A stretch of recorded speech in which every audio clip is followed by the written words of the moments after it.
The first 10 years of this century, we have had three major crashes: in 2000 with the dot-com crash, followed by the 2006 real estate subprime crash, and then 2008 the banking crash.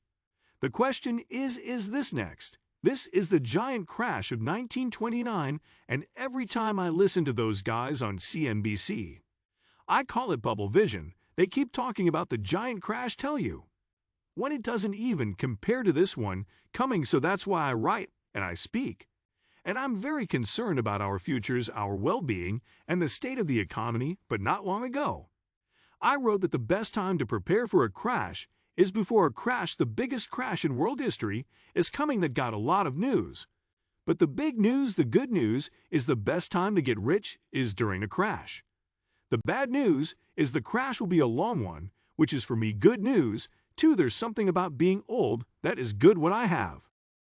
As I've actually lived through history, the SP 500 is really the SP 7, and it's being held up by a treasury of Secretary Yellen and Powell, so there's no correlation between the economy and what Yellen and Powell are doing. I said one more thing is that I'm a little strange in that I like crashes, so this next crash is going to be a really good. But it'll bring down goals over Bitcoin stocks. But the good news is a crash is a good time to get rich. The big debate is there inflation or deflation?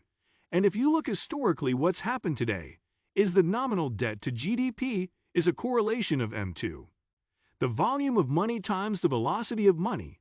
And the reason Yellen and Powell are scrabbling is because they've expanded M2. So everybody thinks it's going to be inflation, but velocity of money, which is what Jim records. And I always talk about the velocity of money is plummeting. People are not spending. So they pump all this money and prices go up. Meanwhile, the Asians are catching up now that the ports are finally open. So it's a trend. It is transitory inflation. But the problem is we're stacked with this massive debt, and all it's done is bump up the stock market and real estate market. The money has not gone into the economy. That's the sad part. So the rich get richer, but the poor, all class, are getting poorer. Is tragic what's happening today.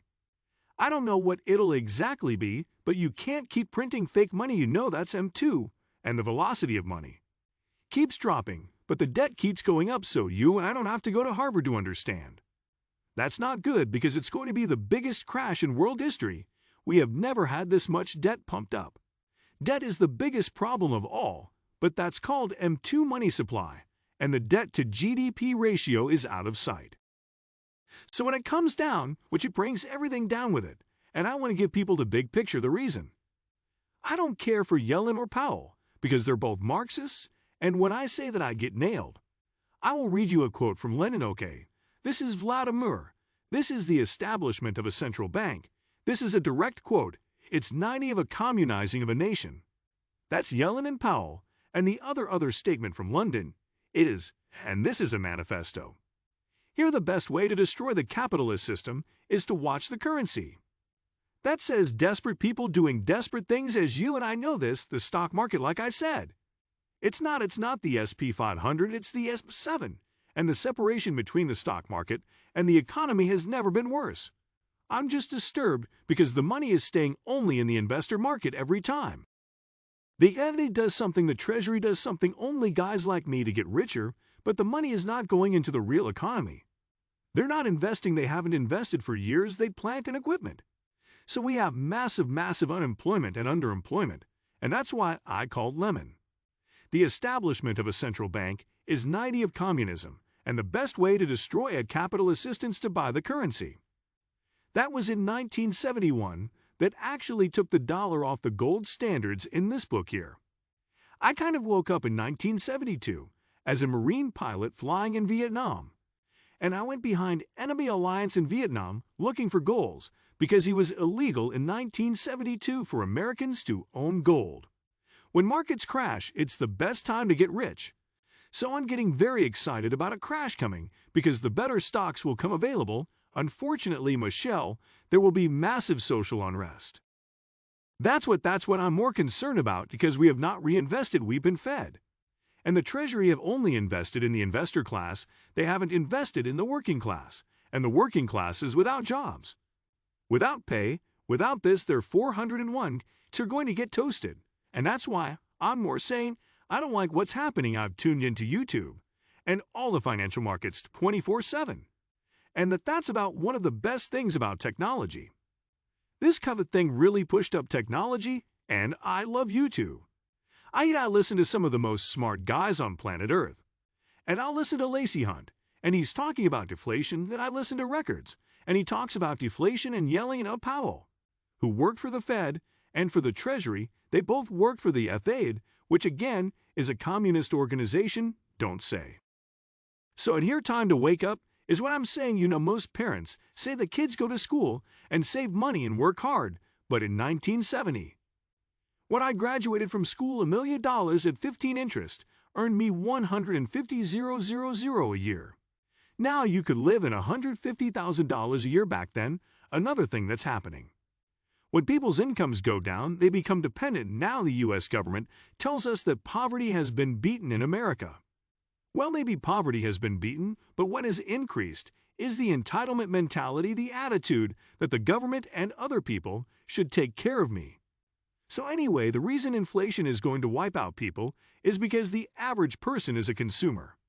So they go to everybody talks about, I want to, T-bone steak. Is this now in gasoline's this in toilet paper?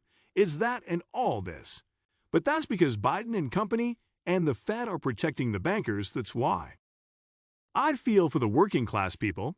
I think it's criminal. Our school system is part of Marxism. There's no financial education in schools, and it's not a mistake.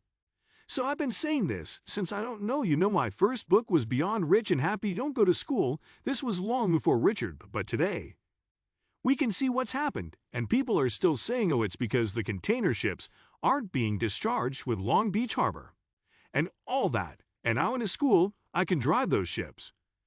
I have a third mate's license and drive ships and fly planes. But anyway, it's all BS. So the people who are complaining about inflation, just know it's because it's the Federal Reserve Bank, the U.S. Treasury, which is Janet Yellen, who is also head of the Federal Reserve Bank. They're as corrupt as they come. They're communists. They're freaking communists.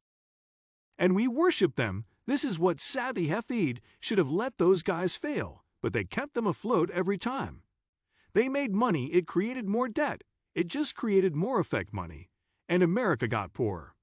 The deficit kept going up because they had to have that touring in frontless dilemma. Plus Schumpeter was just that capitalism is destructive. The whole system is based upon if a dollar comes in that got the London out, and the collateral is going bad now. So that's why he says it's going to be deflation and not inflation. But the Fed has got to keep the illusion that there's inflation. What do you think of our video? Let me know in the comment section below. If you enjoyed this video, make sure to hit that like button. Also, subscribe to my channel before you go.